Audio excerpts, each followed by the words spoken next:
Exodus chapter 37. Bezalel made the chest using acacia wood.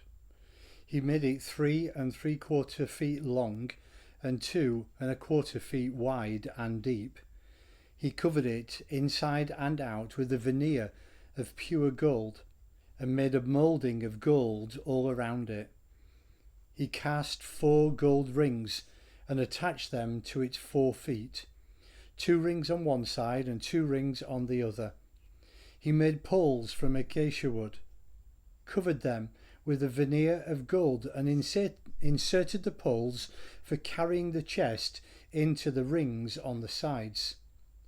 Next, he made a lid of pure gold for the chest, an atonement-cover, 3 3/4 feet long and 2 1/4 feet wide. He sculpted 2 winged angel-cherubim out of hammered gold for the ends of the atonement-cover, 1 angel at one end, 1 angel at the other.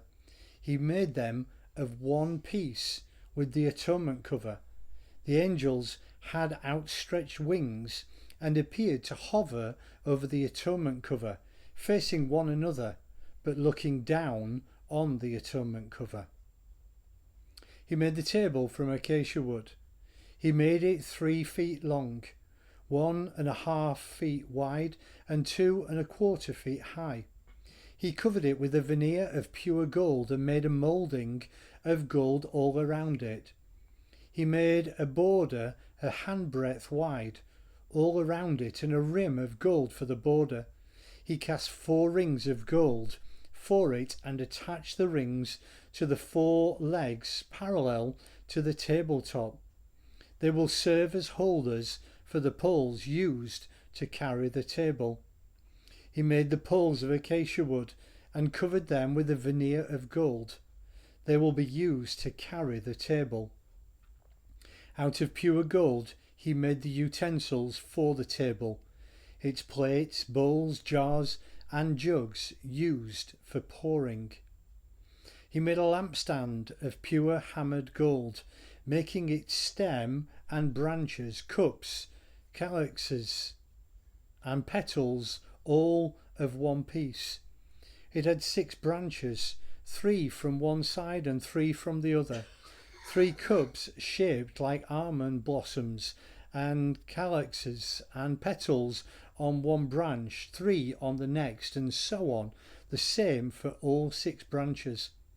On the main stem of the lampstand there were 4 cups shaped like almonds with calyxes and petals.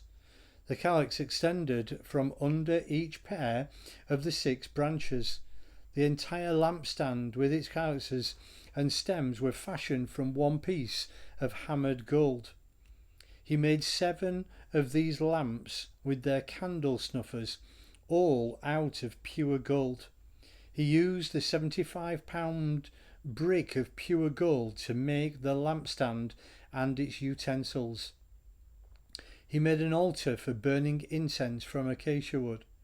He made it 1.5 feet square and 3 feet high, with its horns of one piece with it. He covered it with a veneer of pure gold, its top, sides and horns, and made a gold moulding around it, with 2 rings of gold beneath the moulding. He placed the rings on the 2 opposite sides to serve as holdings for poles by which it will be carried. He made the poles of acacia wood and covered them with a veneer of gold. He also prepared with the art of a perfumer the holy anointing oil and the pure aromatic incense.